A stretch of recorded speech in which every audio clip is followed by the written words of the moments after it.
Good morning guys. आज आपके लिए हम सेंटेंस का लेक्चर लेकर आए हैं जिसमें सेंटेंस एनालाइज बताएंगे, जो बेसिक सेंटेंस बताएंगे। उससे आपको क्या क्या क्लियर हो जाएगा। आपको राइटिंग क्लियर हो जाएगा, रीडिंग डालने में कोई कठिनाई नहीं होगी। दूसरा रिटेन कुछ लिखने का, जैसे लिखना होता है अपना टॉपिक, कोई टॉपिक मिल जाता है उस टॉपिक पे लिखना है, तो वो सब में प्रॉब्लम नहीं होगा। तो मेरे साथ बने रहिए और वीडियो को लास्ट तक जरूर देखिए और कुछ न कुछ जरूर सीख जाइएगा।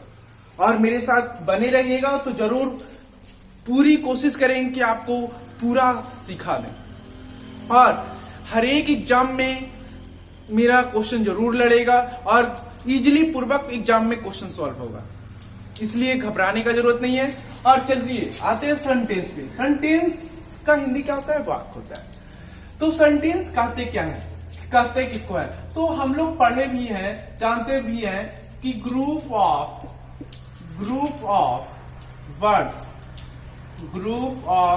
वर्ड्स इज कॉल्ड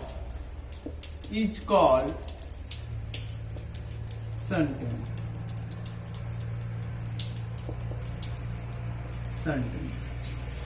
वर्ड हम तो बोल दिए कि group of words is called sentence. तो ग्रुप ऑफ वर्ड्स, जैसे एग्जांपल हम देख लेते हैं। गर्ल, बॉय, बैट, बॉल, ये क्या है? ग्रुप ऑफ वर्ड्स तो ही है, ग्रुप ऑफ वर्ड्स है, बट इसको हम क्या सेंटेंस बोलेंगे? नहीं। इसलिए ये मेरा क्या है? डिफिनीशन बिल्कुल ही रॉन्ग है। इसलिए सही मेरा डिफिनीशन क्या है? सही मेरा है group of words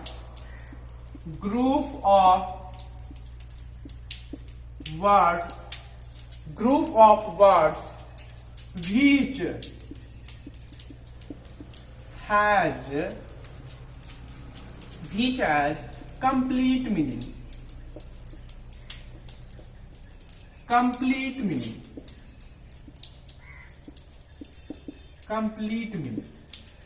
complete meaning का मतलब क्या? कि इसका सही अर्थ निकले, एक मीनिंगफुल वाक्य होना चाहिए, तभी मेरा क्या सेंटेंस कहलाएगा। जैसे example, Ram is a boy, ये मेरा क्या है? वर्ड है। ये भी मेरा क्या है? वर्ड है। ये भी मेरा क्या है? वर्ड है। ये भी मेरा क्या है? वर्ड है। तो वर्ड का ग्रुप हो गया। ये क्या है? वर्ड्स ऑफ ग्रुप हो गया। वर्ड्स ऑफ ग्रुप हो गया। तो इसी को क्या कहेंगे? वर्ड्स ऑफ ग्रुप हो गया और मीनिंगफुल।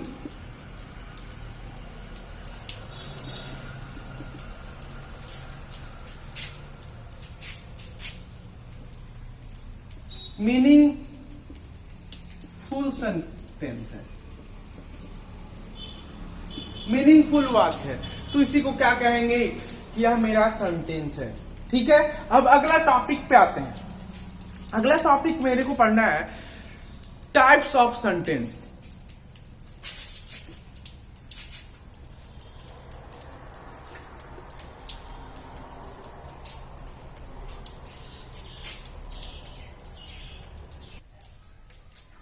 अगला टॉपिक है टाइप्स ऑफ सेंटेंस।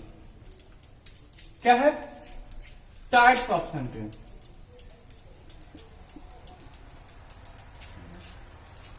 एक मिनट। अगला टॉपिक है types of sentence. Types of sentence. Types of sentence तो हम लोग पढ़े होंगे। टाइप्स ऑफ सेंटेंस क्या पढ़े होंगे? कि टाइप्स ऑफ सेंटेंस मेरा इंट्रोगेटिव सेंटेंस हो जाता है, निगेटिव सेंटेंस हो जाता है, सिंपल सेंटेंस हो जाता है, कंपाउंड सेंटेंस हो जाता है। लेकिन नहीं, आज कुछ अलग पढ़ेंगे। कि क्या पढ़ेंगे? टाइप्स ऑफ, एक नेचर के आधार पे होता है। एक नेचर के आधार पे क्या होता है? सेंटेंस होता है। नेचर के आधार पे सेंटेंस को बांटा गया है। Nature of sentence. के आधार पे आपको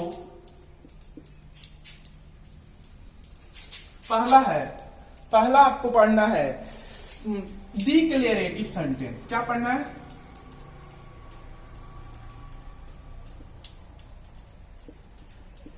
डिक्लेरेटिव सेंटेंस। दूसरा आपको पढ़ना है interrogative sentence. Interrogative sentence.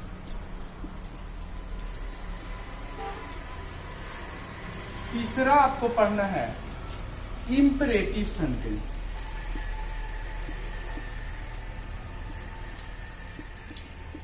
Imperative sentence. चौथा आपको पढ़ना है एक्सक्लेमेटरी सेंटेंस।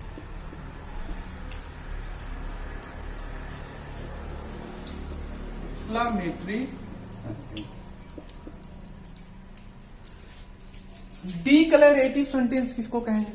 डिक्लेरेटिव सेंटेंस कहेंगे, डिक्लेरेटिव सेंटेंस कहेंगे a sentence that tells something।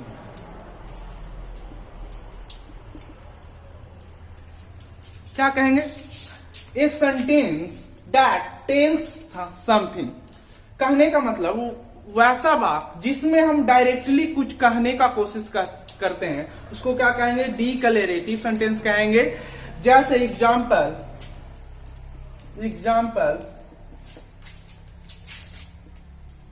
I am teaching you। Okay.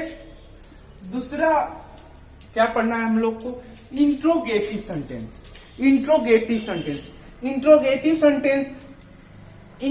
Sentence के बारे में हम लोग जानते हैं। क्या जानते हैं? कि क्वेश्चन मार्क सेंटेंस है। तो जैसे इसका कैसे आर यू हैप्पी, ये सब होता है इंट्रोगेटिव सेंटेंस में होता है। ओके। तो इसका डिफिनेशन क्या हो जाएगा? ए सेंटेंस दैट आस्क्स समथिंग। ये सब एकदम ट्रिक वाइज पढ़ा रहे हैं, एकदम शॉर्ट में आपको याद हो जाएगा। ए sentence that tales something declarative, A sentence that ask something ये हो जाएगा इंट्रोगेटिव सेंटेंस। वैसा वाक्य जिसमें हम डायरेक्टली किसी से क्वेश्चन करने का कोशिश करते हैं उसको क्या कहते हैं? इंट्रोगेटिव सेंटेंस कहते हैं। जैसे example are you happy, question mark. अब आते हैं इंपरेटिव सेंटेंस पे।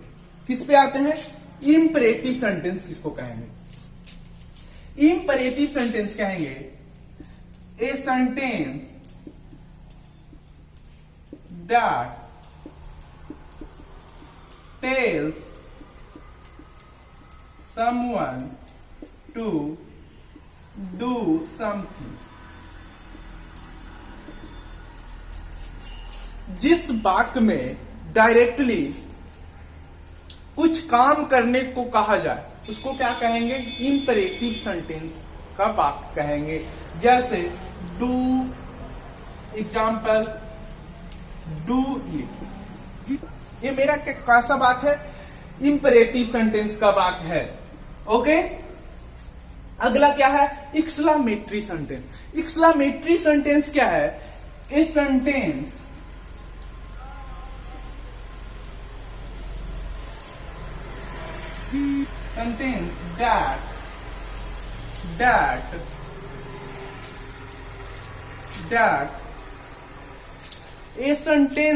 that a sentence that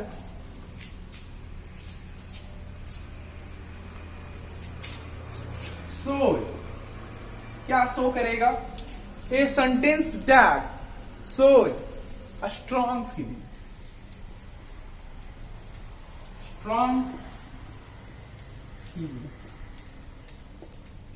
A sentence that shows a strong feeling. वैसा बात जिसमें हमें स्ट्रॉन्ग फीलिंग आए, कहने का मतलब आश्चर्यजनक बात लगे, जैसे वाह, हुर्रे। या सुने होंगे व्हाट एन आइडिया सर जी, ये आइडिया का प्रचार था। आइडिया का क्या था? प्रचार था। तो उसी से एक सेंटेंस बना है, एग्जाम्पल ले लेते हैं इसको। व्हाट एन आइडिया, इसी को क्या कहेंगे? एक्सक्लेमेटरी सेंटेंस कहेंगे। ओके, समझ में आ गया? डिक्लेरेटिव सेंटेंस किसे कहेंगे? इंट्रोगेटिव सेंटेंस किसे कहेंगे? इंपेरेटिव सेंटेंस किसे कहेंगे? एक्सक्लेमेटरी सेंटेंस किसे कहेंगे? समझ में आ गया आपको? चलिए आते हैं अगला टॉपिक पे। ओके, अगला आते हैं टाइप्स ऑफ सेंटेंस पे। तो अब पढ़ना है सिंपल सेंटेंस के बारे में। क्या पढ़ना है? सिंपल। इससे पहले आपको टाइप बता देते हैं। क्या टाइप बता देते हैं? टाइप इसका हो जाता है पहला सिंपल सेंटेंस।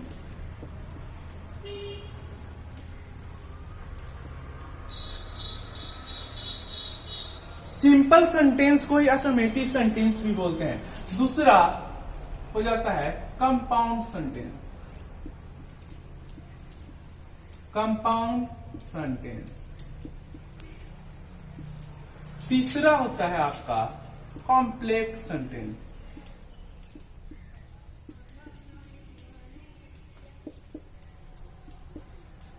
चौथा हो जाता है कंपाउंड कॉम्प्लेक्स सेंटेंस।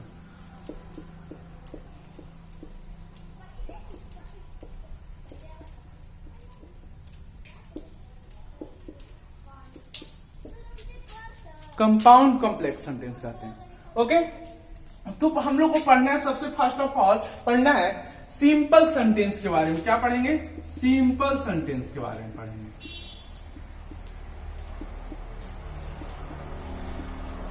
तो सिंपल सेंटेंस के बारे में क्या पढ़ेंगे? इसका पॉइंट है कंटेन करेगा, contain a subject and a predicate।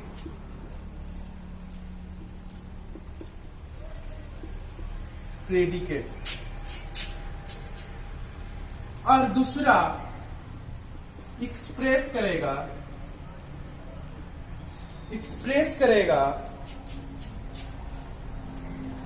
Complete thought.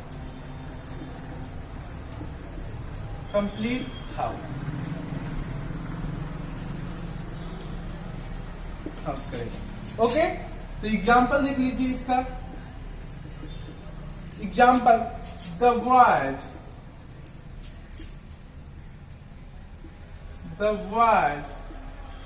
went to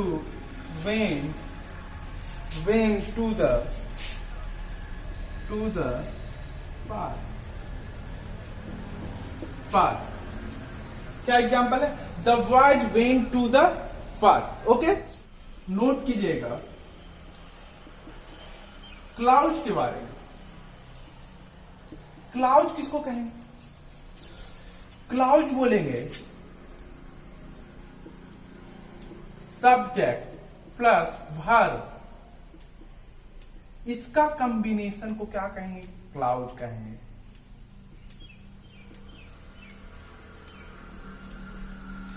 combination का क्या कहेंगे? क्लाउड कहेंगे। तो हम एक सब्जेक्ट, अगर एक सब्जेक्ट एक वर्ब रहा तो हम कहेंगे कि यह एक क्लाउड है। ओके, अगर दो सब्जेक्ट दो वर्ब तब कहेंगे दो क्लाउड है। अगर 10 सब्जेक्ट 10 वर्ब तब कहेंगे 10 क्लाउड है। तो ऐसे ही और आते हैं अपने टॉपिक पे, सिंपल सेंटेंस पे। सिंपल सेंटेंस, तो सिंपल सेंटेंस को ही क्या कहते हैं? इंडिपेंडेंट क्लाउज भी कहते हैं। इंडिपेंडेंट क्लाउज, तो नोट डाउन कीजिएगा A simple sentence, a simple sentence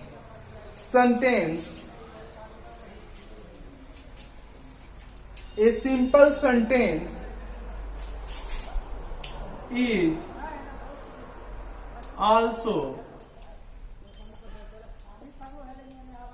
also called an independent clause. Independent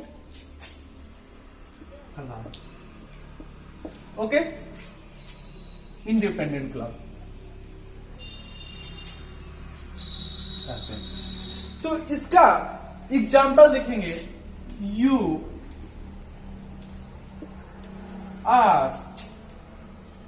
are reading here. Reading here. ये मेरा क्या है? सब्जेक्ट है. एक सब्जेक्ट है. ये मेरा क्या है? वर्ब है. एक वर्ब. तो इसको क्या कहेंगे? एक क्लाउज कहेंगे. इसी को हम क्या कहेंगे? Independent clause. इंडिपेंडेंट क्लाउज कहेंगे. ओके, समझ में आया? तो आज इतना ही. अगला दिन पढ़ाएंगे अगला टॉपिक. क्या पढ़ाना है? कंपाउंड सेंटेंस का. इसका बहुत ही अच्छा ट्रिक बताएंगे जिससे आप 2 सेकेंड में सॉल्व कर दीजिएगा कि यह वाक्य सही है कि गलत है. पहचान लीजिएगा कि कंपाउंड सेंटेंस का वाक्य है या वाक्य में कहां एरर है. और क्वेश्चन भी कराएंगे आपको कि एरर सेंटेंस का एरर भी क्वेश्चन करवाएंगे. तो आप मेरे साथ बने रहिए. Thank you.